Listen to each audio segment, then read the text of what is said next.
India is hosting the BRICS foreign ministers meet at a very interesting time. We see two, three things happening together in the world, and which is particularly confusing. BRICS, which was supposedly a so called Chinese initiative, is being skipped by the Chinese minister himself. UAE and Iran will come face to face for the first time, pretty much at war right now. What's happening and what's India trying to do? Namaskar, Jai Hind, Jai Bharat, and welcome to Dev Talks. This is a live geopolitical collision zone. India's test once again as a balancing power and a test of China's strategic bandwidth, which I think has been overestimated till now. Potentially first visible internal fracture point of the BRICS is actually there apart from the India-China dispute. The timing is extremely brutal and everybody is involved in this.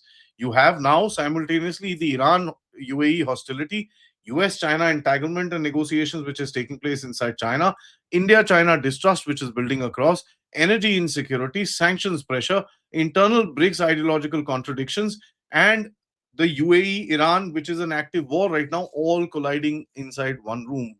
Looking at India's history, one really thinks that India should be able to, perform well, but let's wait and watch. Expanded BRICS was supposed to symbolize the rise of the multipolar world, but what do you see there? Iran, UAE battling, you've got India, China battling, and of course the Russians looking around and trying to see balance themselves between the two powers of Asia, all carrying overlapping but contradicting strategic objectives. The BRICS had manageable contradictions, but today it contains active geopolitical fault lines. The Iran UAE situation is explosive. There have been now reports that the UAE was pretty much at a firing war with Iran. Iran was shooting back. Underneath, the UAE Iran relationship is entering a far more dangerous phase rather than what we've been seeing before. Recent escalation reports and recent activities within the Gulf are creating this situation to be even more explosive. BRICS was supposed to be a global south integration, but now the bloc includes rival sitting factions on energy routes, maritime network corridors, proxy networks, and regional security frameworks. This is exactly what the Americans wanted, and that's where the contradiction is, that we have literally fallen into the American trap, including China. The Chinese ambassador, foreign minister, not coming there, while he says scheduling problems, is a clear direction and a clear hint that China's strategic bandwidth has actually reduced quite a bit. It matters quite as much, and we'll talk about it. India's position is, of course, extremely delicate. India will try and work with countries bilaterally. Iran, you can see something which is working out. So 15 of our ships are out. Israel is an important player. UAE, Saudi Arabia, Russia, and of course balancing with with the US and with the missing link of China, which is not there in the room. Very few countries can still do that in today's day and age. India's objectives are pretty clear. We're not ideological, we are structural. We just don't want BRICS to become an economic balancing platform or an anti-West military or political access. We don't want that. We want that distinction to be extremely clear. And China, Russia, and Iran versus the West, well, that's an active combat zone, and we also know that it gives you very little maneuvering space within the entire thing. Look at the Chinese, Wang Yi, the foreign minister, basically just skipping. He's saying there are scheduling reasons. Trump's visit to China, diplomatic overlap can be taken as this thing, but historically, if you look at it, Beijing has always kept BRICS at a very high level attendance, symbolic optics, and of course, they've always kept a strategic reassurance. There are two, three reasons why. Because of course, there's a difference between India and China, and China doesn't want to seem kind of subordinate to India within this particular structure. India is hosting, Iran is attending, Lavrov is present, and China is missing. So that actually tells you there is a certain structural weakness within the Chinese policy. There's a clear distinction, and there's a clear, visible, implication to the Chinese being missing. US-China strategic negotiations which are taking place.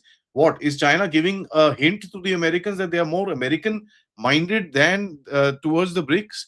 There's a lot which is going there: tariff, semiconductor, rare earth, supply chain, and of course the G2, G3, G4, Taiwan, and all that nonsense which actually falls across. This is existential territory for Beijing. Look at what the Americans have done to China. They have removed the oil from Venezuela, and now they are sitting in a hostile in a place with Straits of Hormuz, which is of course impacting China like the rest of the world. I would say a little more as well. China has Iranian strategic interests, energy interests, investments, Belt and Road, and of course mediator ambitions, which it was trying to do through Pakistan. All that fell flat.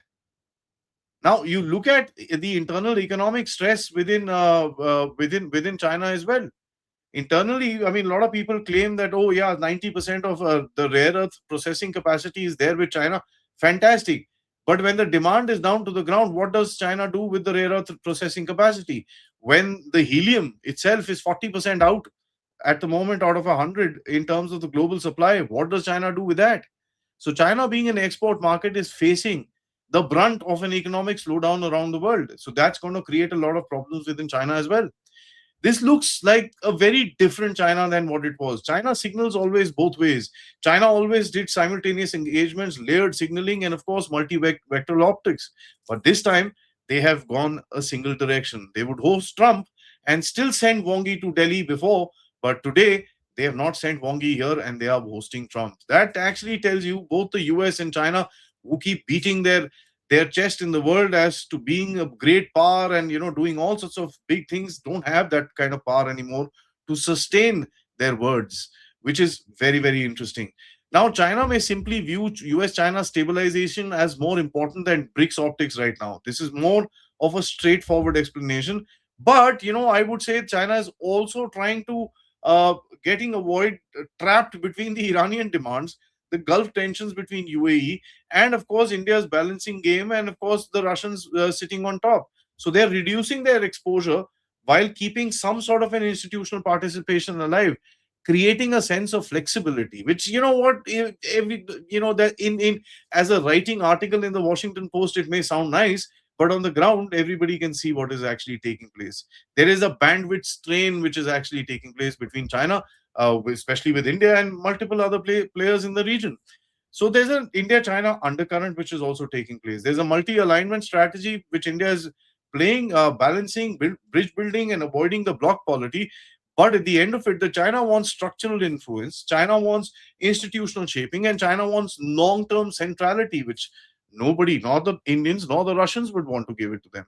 So I guess China has stepped away this time because they know this will be a time where the Chinese would need to take a stand. And as you all know, well, China does take stands but then rolls back when it deems necessary, just like the Americans. So I guess it's America and China, one, both goats of the same brick, sitting together. So let's see what actually takes place. BRICS foreign minister meet is effectively exposing the cracks in BRICS, and this is something, it's a great organization without a headquarter, which is another major crack. It's not a clearly anti-West alliance, it's not a unified global South integration, and it's got its problems as well. Let's see how India wades through and manages through this game. We will talk about it in a little while when as things go by. But till then, like, subscribe, and share this with your friends and families. And of course, support this channel. Namaskar, Jai Hind, Jai Bharat.